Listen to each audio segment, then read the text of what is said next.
Hello, this is Thomas, and today we're going to be making chocolate peppermint bark cookies. These are a perfect Christmas treat, or they're just perfect for any time of the year. To start, you are going to measure 2 cups of flour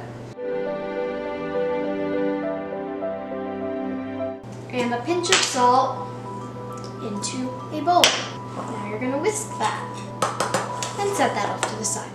To prepare your pan, you're going to take a 9 by 13 inch pan and a sheet of parchment paper and put it in. These pre-cut parchment paper sheets are really great, especially when you're using a 9 by 13 inch pan because they fit perfectly.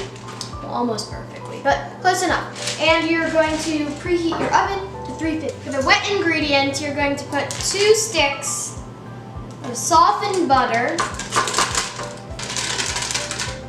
into the mixer. Attach the paddle attachment. Now this paddle attachment is really great because it has this rubber stuff around the outside. So the old one wouldn't scrape down the sides. So this one does that, so you don't have to use a spatula every time to scrape down the sides. The only annoying thing is it screeches when it's stirring, and you'll hear that in a minute. So you're gonna beat that on medium speed until the butter is nice and creamy.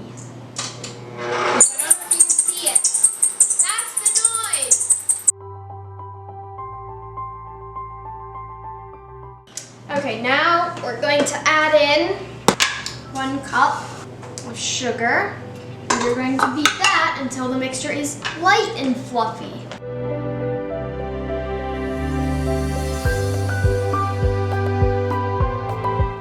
Okay, so that looks pretty good. Now, we're going to beat in about a teaspoon of vanilla. I highly recommend using a measuring spoon, but I didn't take that out, so I'm not going to do that.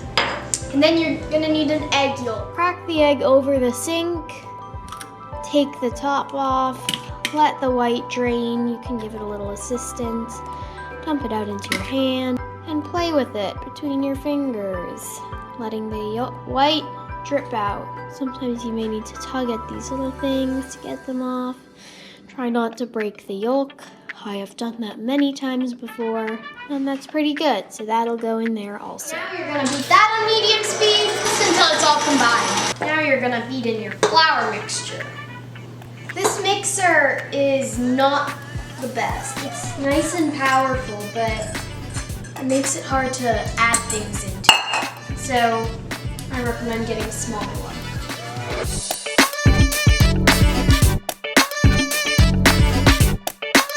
Now, you're going to take your pan and you're going to take the dough off of your paddle. Okay. Now, another great thing with these is the new ones, you can't put them in the dishwasher, but these you can. Now, you're going to scoop the dough into the pan. The reason I'm making this one is actually my friends and I are doing a nail it competition. You might think that because I'm a good baker, my friends are good bakers also. That is actually not the case. They are really bad bakers. Nail It is the only show I know for really bad bakers. So we're just gonna do Nailed It Holiday. And this will be the model dessert, and they're gonna have to try to recreate it. And I'm gonna see who fails. Now you're just gonna press this into the pan. This dough's pretty sticky, but you'll get through it eventually.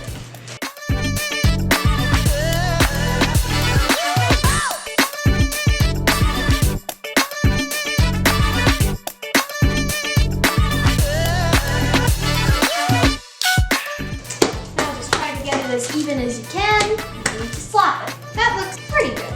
So now you're going to put this in the oven at 350 for about a half an hour. But there are some steps you have to do while your shortbread base is in the oven.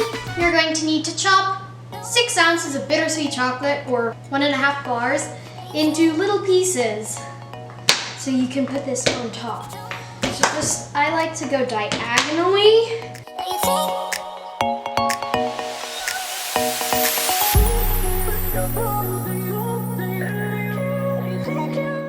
Okay, now just set the whole cutting board off to the side. Now this is probably probably the most fun part of making these. You're going to take peppermint candies. They can be candy canes, those little circular candies, and you're going to put them in a bag.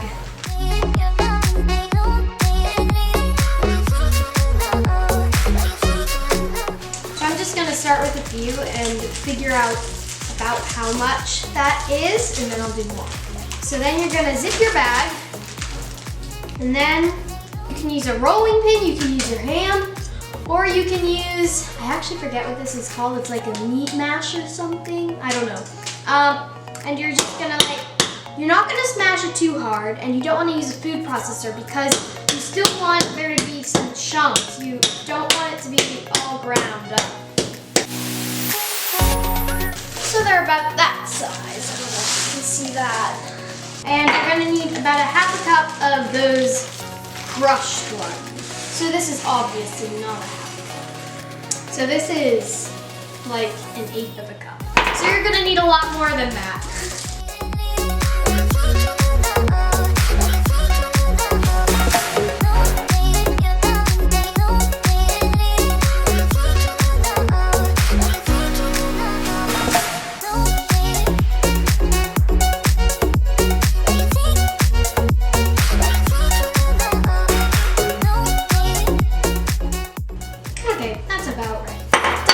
Exact, since you're not actually going to really be using these, they're just for decoration. Anyway, obviously this will use a lot of candy canes, so you need to make sure that you have enough. Let's throw these away. When your dessert's done, turn off the oven and take it out. Now you're going to immediately sprinkle the chopped chocolate on top of the dessert and let that sit for about 3 minutes. Just make sure that it gets evenly distributed. When 3 minutes are up, you'll notice that it's melted a lot. So now you can spread it along the dessert. Try to get it as even as you can.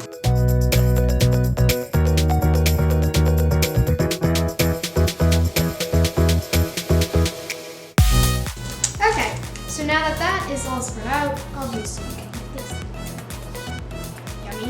You're gonna sprinkle your peppermint candies all over the top of your gorgeous, gorgeous dessert. I really love this dessert. It tastes really good, looks really good, does everything else really good in between.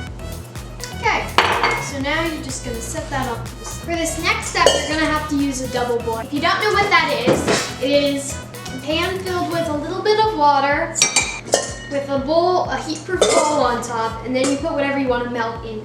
In this case, I'm going to be melting white chocolate for the little drizzle on the top. You can use cheapo white chocolate chips, but it tastes a lot better when you have really good white chocolate. So you only need 2 ounces, which is about half a bar usually, and you're going to put that over about medium-high heat. And you're just going to let that melt. You're going to stir it pretty frequently.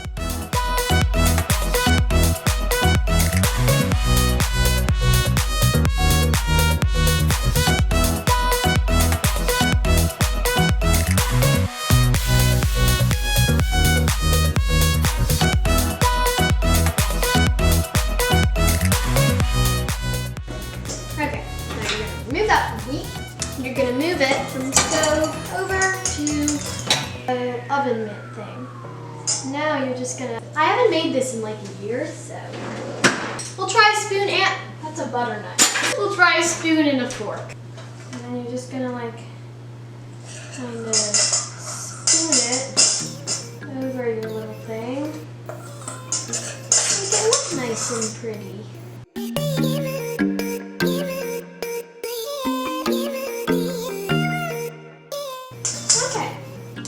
Pretty good. So, now, you're going to put these in the fridge for about a half an hour, or as long as you need to. You can put it in for a lot longer than that, and then you're just going to cut it up. I will be back to cut them up, probably tomorrow morning. I don't know. So I didn't actually have to wait until tomorrow morning. So you're just going to take your shortbread out. parchment from under it. You might notice these sides are kind of ugly. You probably want to take those off. And great, that's what you're gonna do. You're gonna do that all the way around. So this is just gonna make it a lot prettier. Maybe something to snack on when you cut it. They're pretty good. So now, just gonna cut it.